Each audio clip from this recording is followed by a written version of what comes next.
Hello, everyone. So, we're back again today, and today I would like to talk about thinking. Why is it that I'm thinking about thinking? And that is because as we get to this point where we're talking about, these presidential elections, and we're getting into this point where we're listening to the different candidates and we're listening to them debate and we're hearing different viewpoints, there are a couple of things that are going to happen. A lot of people are going to be simply party line voters. What does that mean? That means that they don't care who's running. They don't care who wins the Democratic nomination. They don't care who gets the, Republican nomination, right? Those people, these party line voters, they don't care who is going to be the one for their party to choose from. They're simply going to vote for whoever it is in their party that uh, stands to represent them. Then there are other people who are going to look beyond the parties, and they're going to vote for people based on issues. And some people are going to single out one single issue, but for a number of other voters, it's going to come down to a number of different factors. You're going to look at parties, you're going to look at issues, you're going to look at the qualifications, you're going to look at the histories, like things that people have actually done in the past versus what people are saying at the moment. When we think about these elections that we're coming up against, it's going to require that each of us, consider what kind of voter we want to be.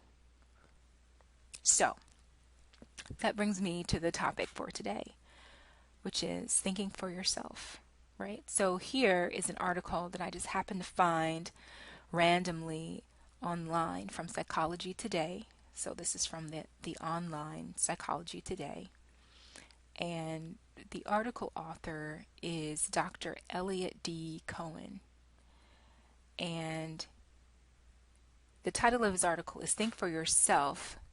Now, here he's referring to, he says in the subtitle, many life problems stem from failing to think for yourself. Well, we could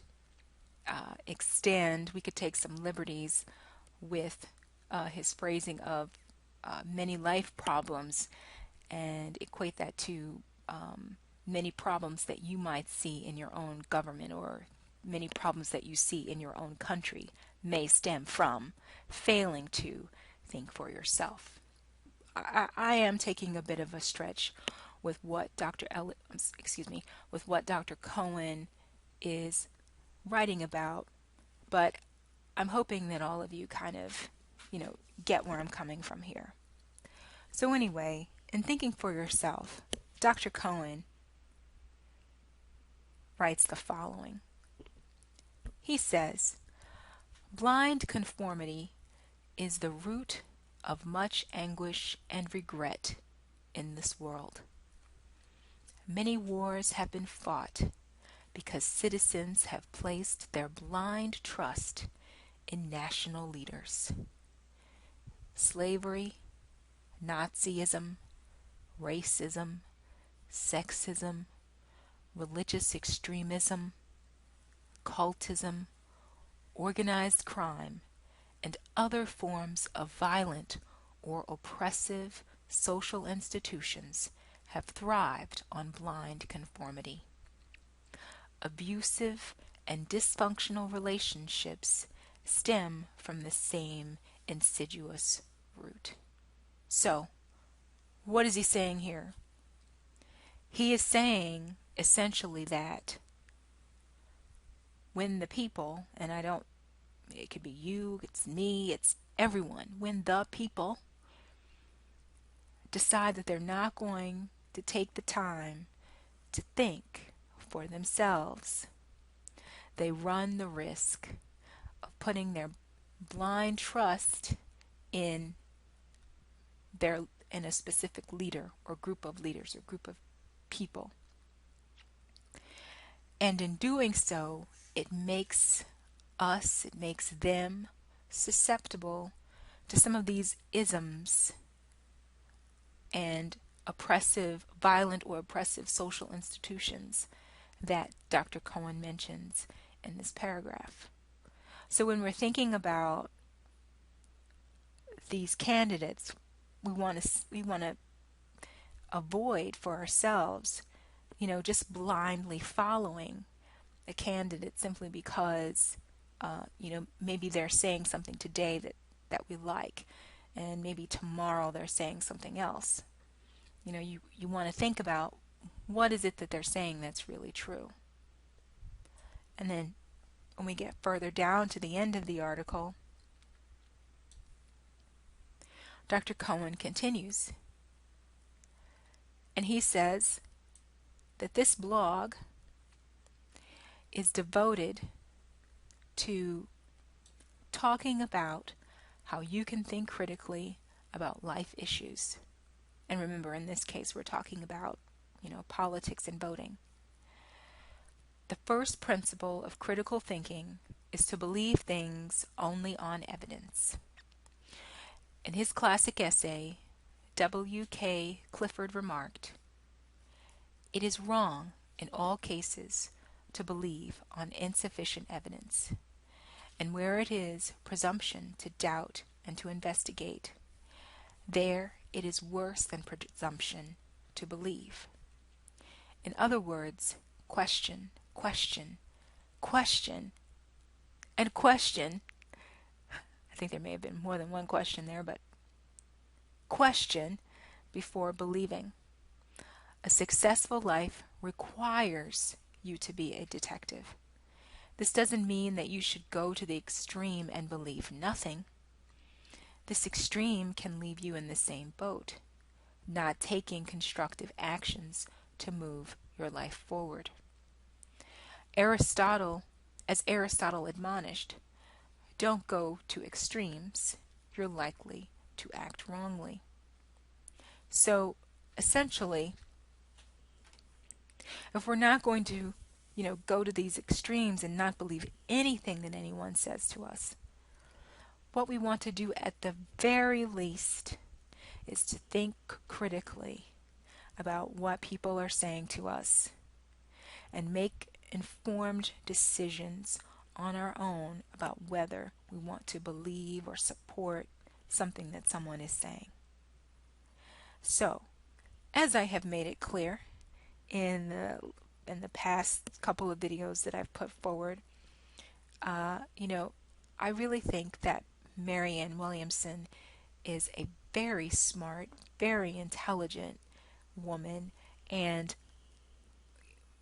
someone who I would like to support as President of the United States. Now, I have come to this conclusion based on a series of critical thoughts and questioning that I have done on my own of her positions and policies.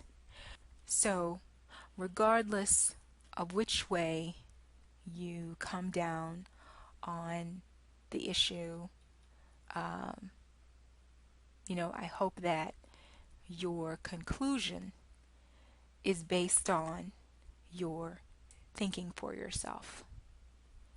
Your conclusion hopefully is based on your taking the time to read the websites of the candidates, including Marianne Williamson's website, and to decide whether, taking in consideration all the things that you believe to be important for yourself, your family, your community, and your vision of what you want America to be.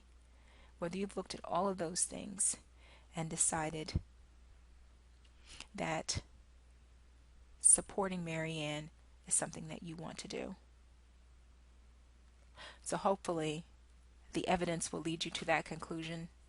But if not, at least you will have engaged in the exercise of a true democracy where the people have the opportunity to think for themselves and to choose a government that is for the people and by the people. All right, that's all I have for today. Let me know what you think about this. What are your ideas about thinking for yourself? Is it necessary in today's world? I mean, everybody's got a lot of different things to think about. You've got your video games going on. You got your kids. You got to get to school. You got to get yourself to work every day. Maybe you don't really have time to think for yourself, and maybe your policies, your personal policy philosophy is that, you know what, yeah, I just want to leave it up to somebody else. And if so, that's okay. But let me know. What are your thoughts? So that's it. I will see you guys next time.